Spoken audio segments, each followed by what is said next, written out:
Hey everyone, welcome to That's Peculiar. I'm Nathan, I'm Andra. and I have an episode for you today. It's finally my turn. Mhm. I'm really I'm really bad at getting episodes figured out. No, you're not. Ah.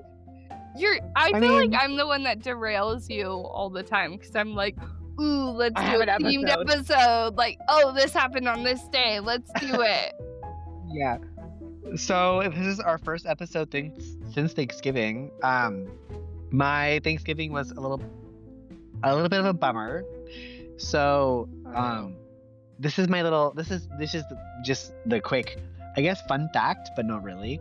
Um, so I was in Portland on a layover, a long one, and my aunt was supposed to be hosting, but I got dressed, I got ready. My parents are gonna pick me up in an hour. My dad calls me and he goes, "Hey, your aunt just called and she's canceling Thanksgiving at her house." Stop it. Yeah, My yeah. aunt also canceled Thanksgiving. What? What the That's so fuck? Yeah. So my dad was like, she just called me. She was very upset. She had to cancel Thanksgiving last minute. And like the thing was is I was gonna get to see my parents for like maybe an hour or two, but they were driving to California and I was gonna hang out with my family, who I haven't seen in years, and it was gonna be Thanksgiving. But my aunt had to cancel for whatever reasons. And so I just but I did see my mom and dad and my brother and sister, my younger siblings, just for lunch, and then they left, and I hung out in Oh my hotel my, room. that is way worse than mine. So, just as a caveat for those of you, I mean, okay, I love my job as a flight attendant, but it really isn't as glamorous as people make it out to be. Right. You spend holidays alone. Like Mhm. I wasn't planning on being in that area for Thanksgiving. It just happened to be on my schedule, which worked out, but Right. then didn't. And so I still ended up spending the holiday mostly alone. So like I still love my job, but there's a lot of aloneness. Wait, your aunt is in Not my aunt from California, my brother, my dad's sister. okay, I was like, Yeah. "Hold up." Oh. Yeah, yeah. And Yeah. I was like, it didn't feel, like, on brand for your other aunt, at least. Yeah. Yes. I think So, she yeah. would have hosted even if she fed you Chinese food. I mean, I would still accept Chinese food for Thanksgiving.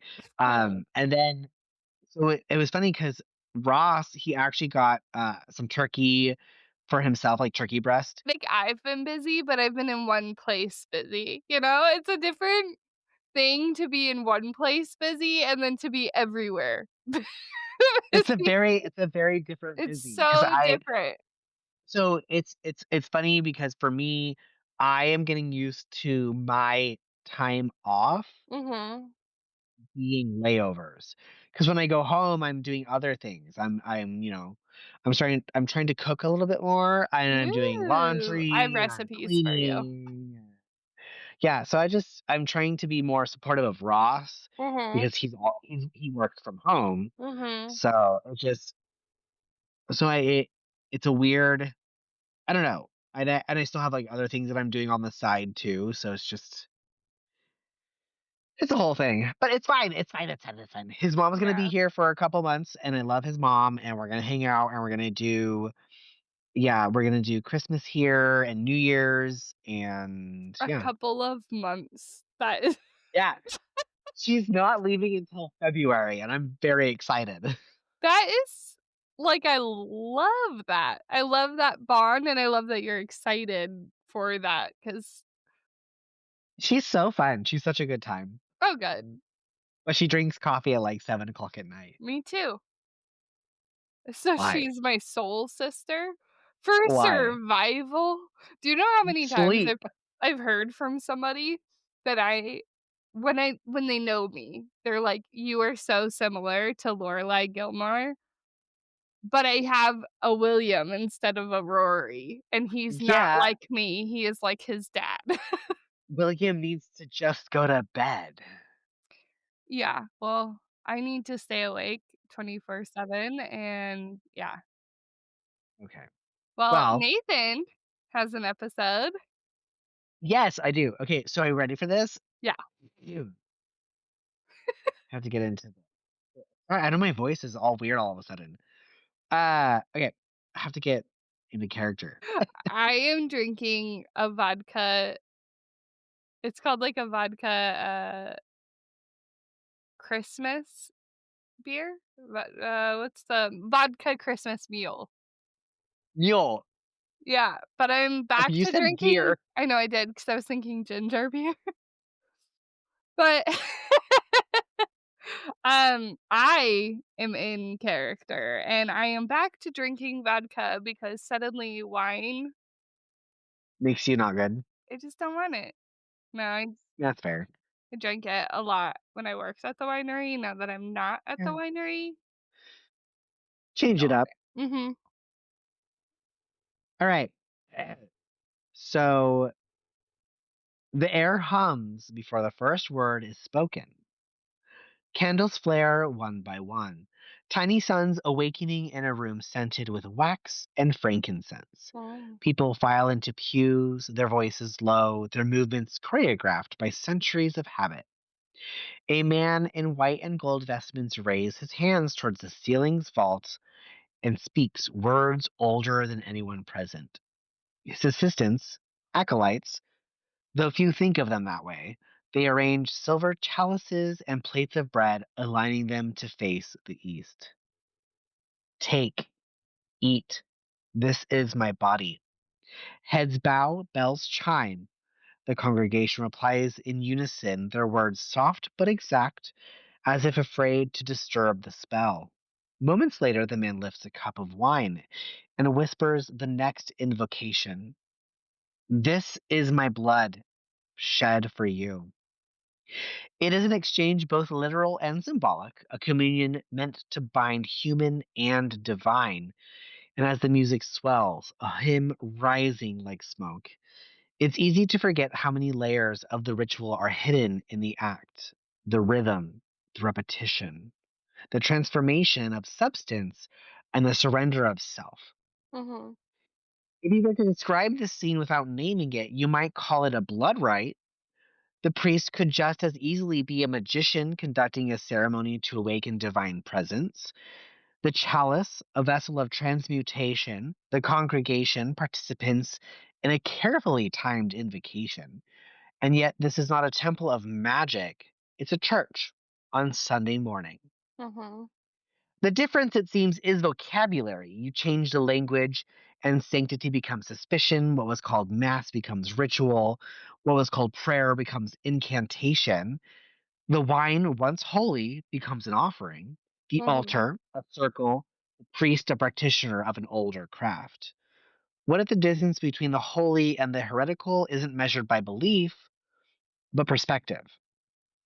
And that's what this episode is going to explore: the shared architecture of ritual that underlies both religion and witchcraft, and how the oldest human impulse to make meaning through ceremony was never banished, just renamed. Mhm. I have been waiting for this episode. Yes, it's Nathan had interesting. mentioned it, I think, like, 5 episodes, 7 episodes, 12 episodes back, who knows? And I've been waiting for it. Yeah, it's such fascinating. It's very fascinating when you actually like break it down and look at it and how similar things really end up being. Mhm. And so this time we're gonna break it down, and I'm not trying to tell you how to feel, how to believe. It's just I want to Never. draw.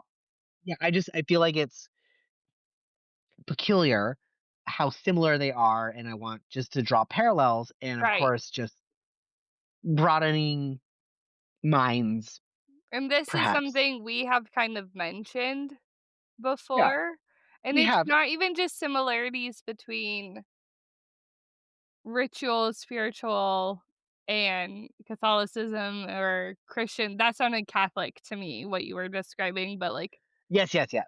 okay. So, like, Catholics or Christians, there's so many other similarities and, like, so many stories and so many religions. I took a humanities class, and I'm so lucky I did because it just broadened my eyes at, like, I think I was, like, 19 when I took it. Mhm. And this will be a reminder. Yeah, they just it's really a perspective and verbiage. It really Mhm. so right now we're going to really talk about the human need for ritual and to understand how closely intertwined religion and like magic truly are. We do have to start with ritual itself, which is the human instinct that did come first. So long before words like God or devil existed, our ancestors moved through patterns of repetition. Mm. So there's circles around the fire, there's offerings to unseen forces, gestures performed not out of knowledge, but just that necessity. It's that comfort. Mhm. So ritual was the first language humans used to speak to the unknown. Right. And the historian of religion, Mircea Eliade, wrote in the sacred and the profane that humanity divides experience into two planes, the sacred and the profane. Mhm. To perform a ritual, he said, is to step into a sacred time, which is a moment outside history where the ordinary world is temporarily undone and remade. Mhm. So archaeologists do see the separation in burial sites as far back as 60,000 years ago.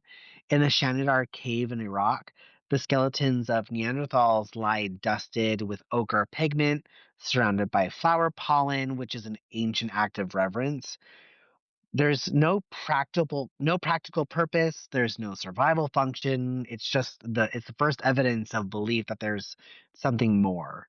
Right. So in those gestures, humanity did discover pattern, and then pattern becomes comfort, comfort Mhm. becomes power, Pattern is power, which really big with people. We're like creatures exactly of of pattern. habit. It's not, yeah, habit, naturally. Yeah, That's the phrase. and we Creatures of habit. yeah, that's creatures of habit. Yeah, and so that power, which is especially the invisible power which we appeal to, became the foundation of every faith and every spell ever cast. Right. Um, Anthropologist Victor Turner, he described ritual as a journey with three acts: separation, liminality, and return. I am in So the anthropology right now, and we learned yeah, about him, like, 3 chapters ago. 'Cause that's actually it's we're studying, like, humans and how they developed, and with that, culture is a part of anthropology. I feel like a yes, lot of people forget that it's not just, like, evolution, monkeys turning to humans, there's anthropologists that study just the cultures and yeah, how they connect. It's so interesting.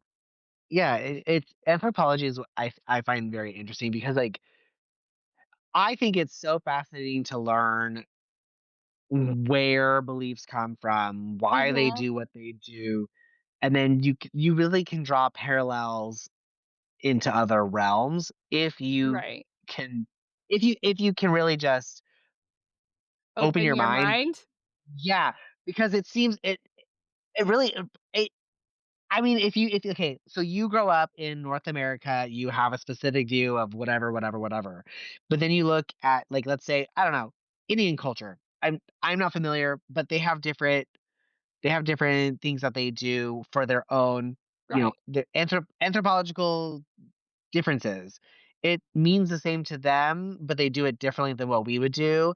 And Right. one of my favorite things is when I have like passengers and they're Indian and I ask them a question and they nod yes, it's That's the side no. to side. That's No, really yes is like, yeah, yeah. yes is no, in their head And movement. yes, it's side to side where your right ear goes to your right Yeah, shoulder, and then and so I find that fascinating how we all nod our heads, yeah. but differently. So they do that. Yeah, that's really common in, Yeah, like, Sri Lankan culture too. and I love Um, that. I find that fascinating that we yeah. all still use that physical form of communication, but it's just a different form. That is such a great thing to bring up because I think a lot of people forget about our natural, like, postures, our natural head movements, our waves. Yeah, People forget about and those are, like, something that's pretty universal, even if it's a little different. Most of the yes. time, we can figure out, and it's a form of communication that doesn't involve anything. I'm glad you brought that up because it's very interesting. Yeah, we still do, we do a head nod, it's just different. Mhm. And I lo As I I just just nod. yeah, I know. Oh my god, I'm all, it's "Yes." so yes, yes. I love it, and Yes. I don't know, there's something it's just fascinating to me. It is, Uh, something I just wanna bring this up is something else very involved in culture that we forget about that's different and we don't think about it is our food. And that's food too. our like, the way we even cook, The way you eat. the way we eat, what we eat with. Uh-huh. It's very, like, how we set up a table. It's food is also one of those things, like, people talk about, like especially if you're, like, raising a child, they talk about how important it is to sit at a table and, like, eat together. And something with that is every little piece of culture, even if you live in the South, it might look different than up here in the North in North America. It might look a little different. It's just a piece of our little culture that might be a little different in what we serve and what we eat and how we eat it. Yep, yep. It's very interesting. Yeah, it's world of differences. Mhm. So in the gestures, humanity discovered the pattern, and we talked about Victor Turner, and so the initiate leaves the ordinary life, passes through the threshold, and then comes Mhm. back transformed. It's a baptism that follows this arc. Sorry, a baptism follows this arc, and so does the initiation into a coven. Mhm. So does a wedding, or even Right. a modern graduation ceremony. So Or in a each quinceañera. Yes, in each of these, your identity dissolves and reforms. The boy becomes a man, the girl becomes a woman, the student becomes a scholar, the unbaptized becomes saved. The form changes, but that function of change does not. Right. Amelie Durkheim, writing in The Elementary Forms of Religious Life, argued that ritual is not primarily about gods, but it's about society affirming itself. It's about that collective gathering, the synchronization of voices and bodies. It creates a surge of emotion that he called collective effervescence. That energy is sacred because it reminds individuals that they belong to something larger than themselves. Collective effervescence. I Effervescent. effervescence. I like that. Collective effervescence. And witchcraft works in the same way. A coven circle creates a shared rhythm. The Mhm. chant merges voices into one. The energy builds. The tools do differ, but the social and psychological outcome of unity, transcendence, catharsis is the same. Right. So even in modern psychology, ritual is seen as a coping mechanism for uncertainty. Repeating specific actions calms the limbic system, lowers cortisol, and gives chaos a frame, which kind of makes me think about people who have like OCD Me. and like anxiety. Like you Me. do these things you do these things over and over again, and that actually helps you regulate yourself and your Right. emotions and your I think anxiety. it's It brings also a reminder of, like, anytime you've ever been in, like, maybe a bind or kind of a scary situation and you're like, "Oh my god, if this could just happen, I will" whatever it is, like, I will pray every day or whatever your, like, thoughts are. For me, it's like um, not praying. It goes out to, like, I'll do something else. But, like, I feel like that is something a lot of people feel, and that's so interesting. It, like, naturally brings down our cortisone, and it's so It interesting that helps that could us be to feel in many control. people. It doesn't have to be to a god, it could be to the universe, it could be I feel like mine is, Yes. like, to the universe. I'm like Yes. Or just for yourself even. right, It doesn't have to be to the universe. It's like I just know if I do this, I feel better. right, and, like, And like that safer, like, it might yes. help. Like I feel better when I do this. There's no reason. I just know I Mhm. feel better when I do it. And so like that it's same with like when athletes cross themselves before a penalty kick or why someone whispers a mantra or the people when Wears they get the on the plane same and like T-shirt. yes, on a certain day, or they Yeah, tap the plane 3 times before they get on it. Like right. the human brain it craves structure and the ritual, whether it's magical or religious, the ritual is what It doesn't delivers that. matter, right. Exactly. So, like, for example, like you have a sacred preparation for a witch would be witchcraft. But for Christianity, it's entering a consecrated space like the church. Mhm, Uh, you have invocation, which for witchcraft would be calling upon the spirits or deities. For Christianity, prayers to God, saints, or angels. You have the offering. For witchcraft, it's herbs, blood, mhm. candle, tokens, and for Christianity, it's bread, wine, tithing. I mean, I've seen people say that I'm giving my Flowers. flowers, offering their children, saying I don't. These are not. These are my children, but I'm offering you to guide them. That kind of thing. Wow. Yeah, so it's all different names, but the same psychological choreography. So every civilization on Earth has created some version of this pattern, from the Mhm. Shinto purification rites at Japanese shrines to the Norse blot sacrifices to the seasonal fires of the Celts. Ritual is not the property of religion, but it is the structural consciousness of it all. Right. Yeah. So, if ritual is humanity's grammar of the sacred, then the Grammar. architect I love that. The grammar, it's the thing the that grammar, holds it together. it's the grammar. Then it, so then architecture would be syntax, which is the way the space shapes meaning. So no And matter where you're stand, for people that don't know what syntax is, that's like the hilt of your voice, your voice in a paper if you're, like, writing, right? yes, it's the way the space shapes the meaning. So it's Right, the way you're using it. right. I always think, like, in the syntax you find your voice, but, like, I Yeah. forget how to explain that to other people other than it's your voice. It's, like, what you're Yeah, telling. yeah, it's the way you're expressing it. Mhm, So they're elevated and enclosed and oriented towards the heavens.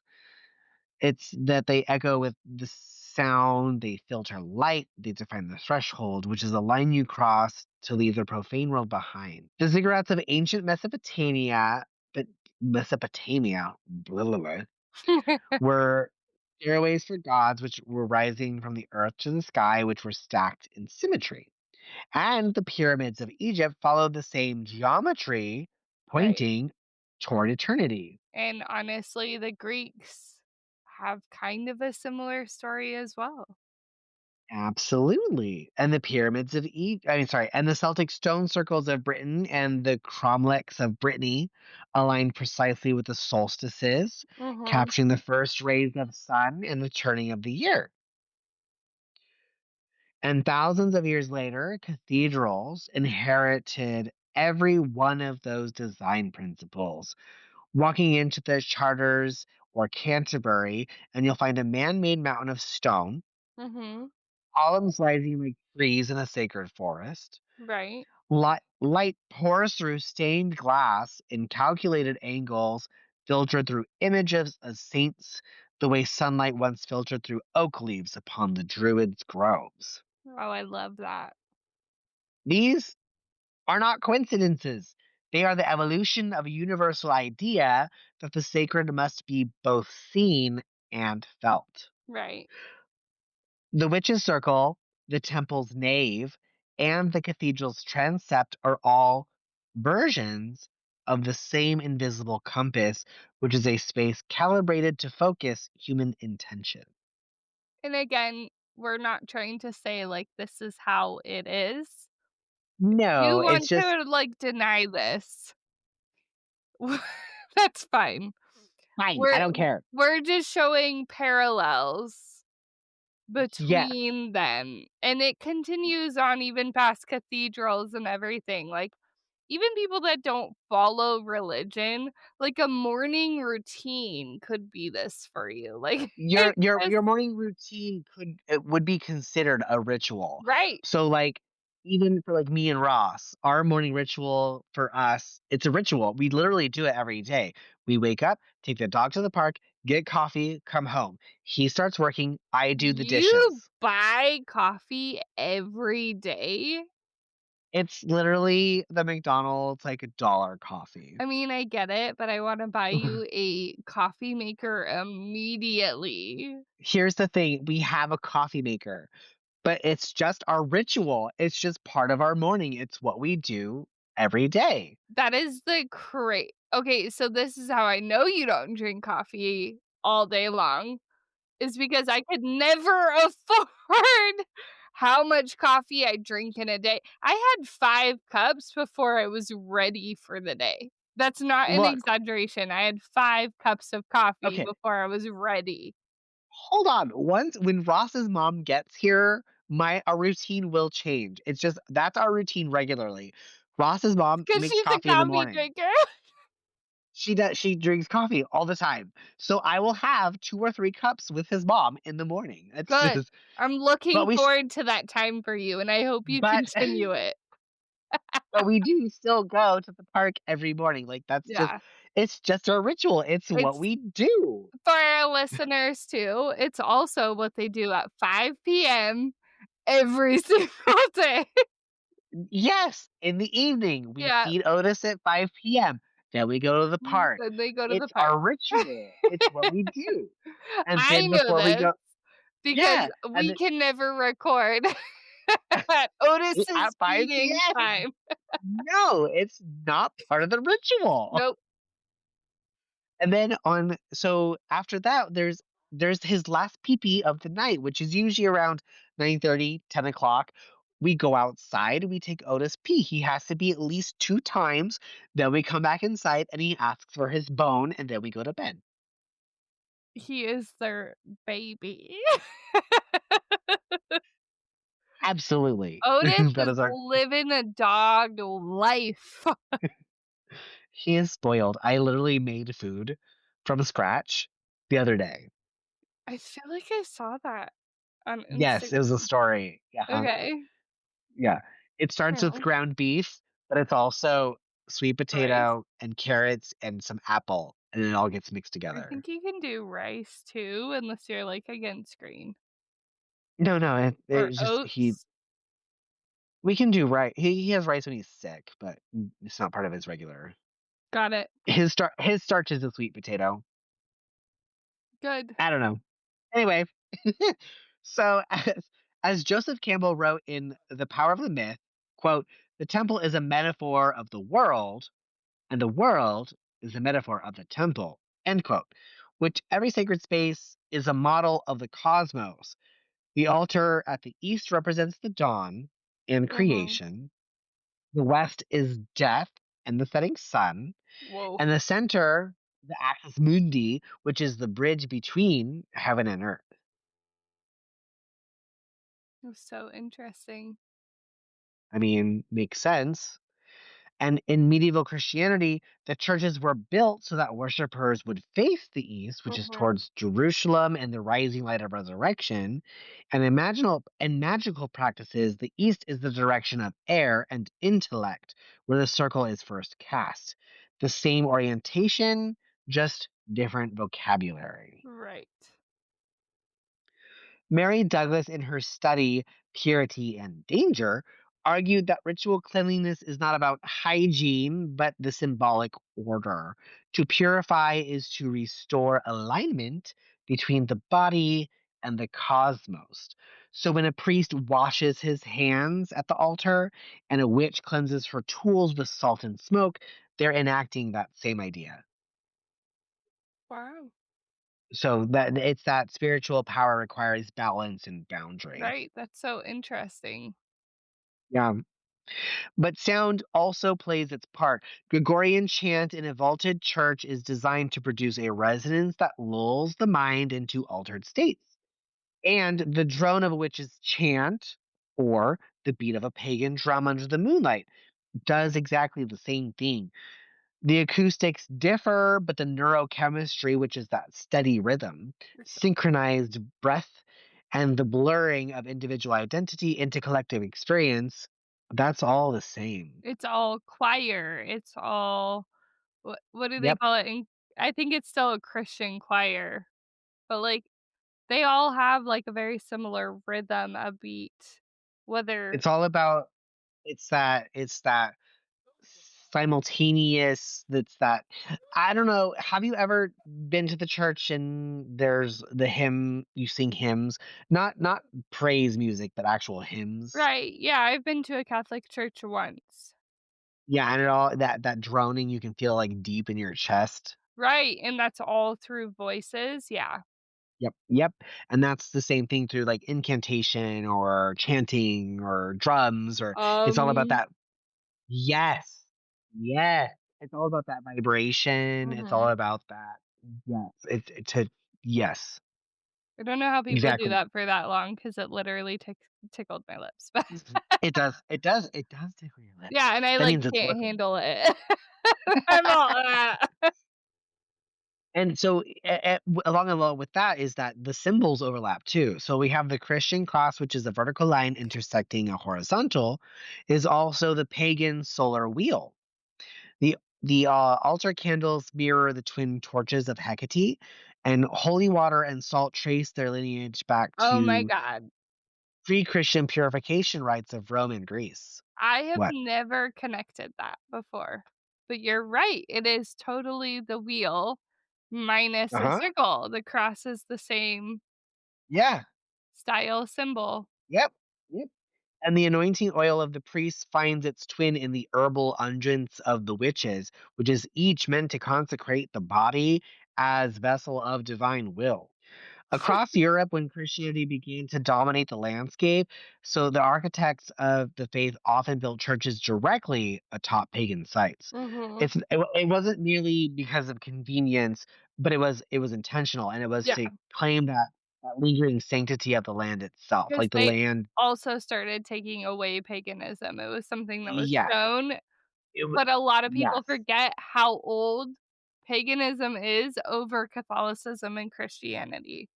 Yes, and so it was about taking over that land, that space, and just Right. kinda reclaiming Like, it for "This is ours Christianity. now." Yeah, of course. Yes, Like, of course, they're not just like, "Let me build a but different that's the th site and you can have your own thing." Like yeah, it was about taking that land specifically because the belief was that that land itself was holy. right. Whether it was pagan or not, that land had power. But that's what's crazy to me, like, who instilled that? Who instilled that that is holy land? And then The people forget. humanity and the rel and all of it was just it was all about different control.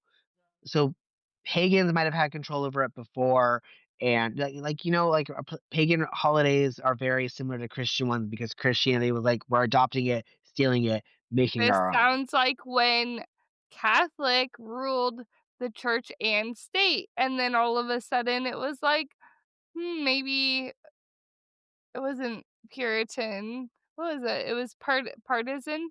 Yeah. I think they turned partisan because they wanted to get divorced, King Henry Oh, the Eighth, and, like Protestant? yeah. What am I saying? Okay.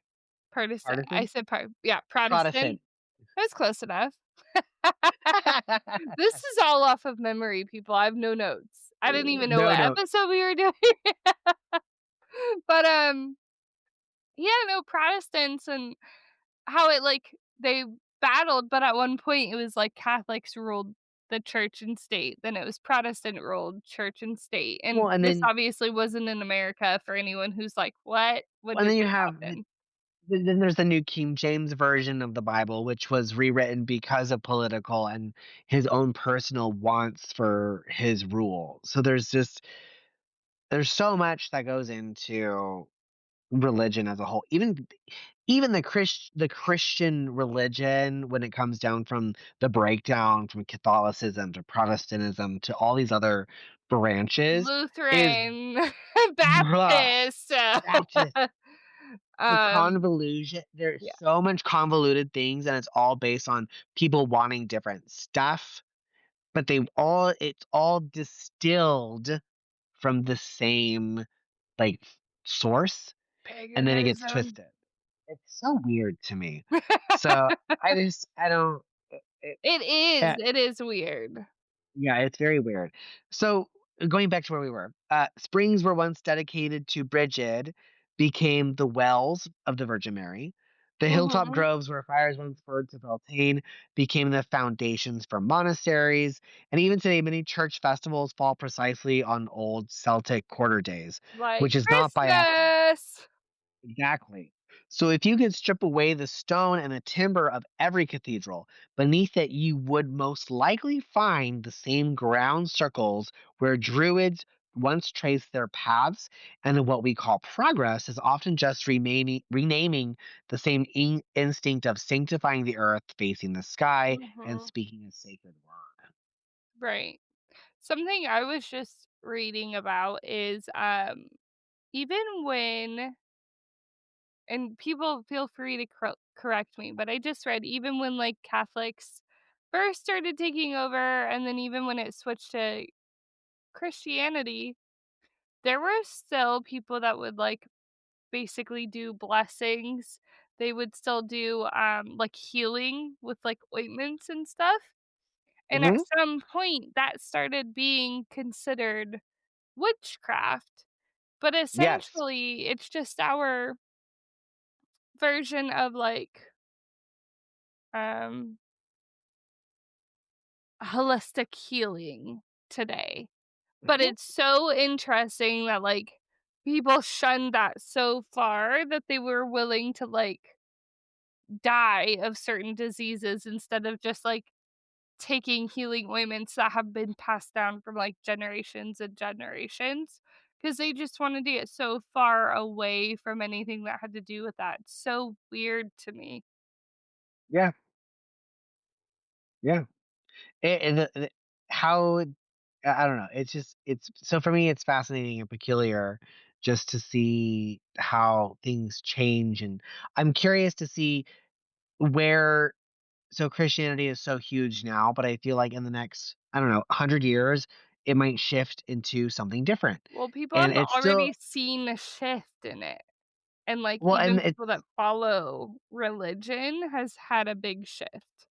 and it's still going to be at its basis and its core the same exact thing with a new name and a new ritual and new it's so I want to be around when it says it. So I hate to say this, but that's part 1, which was how ritual made religion.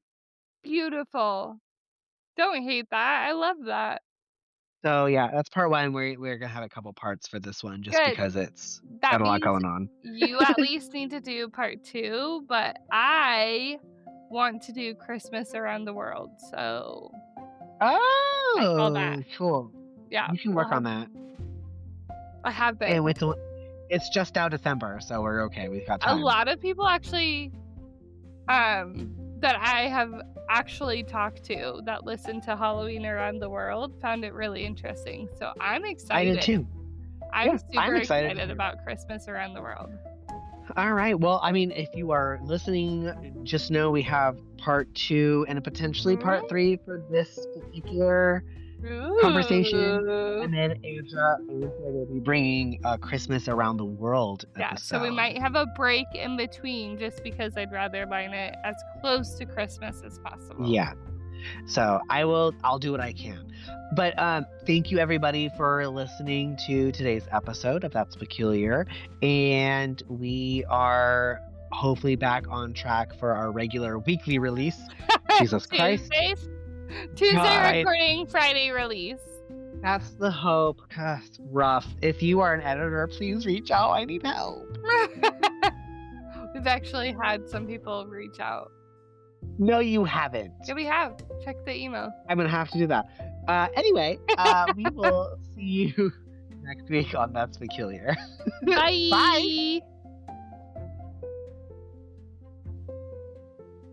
Thank you for joining us on That's Peculiar. Tune in next week for part 2 of our comparison journey.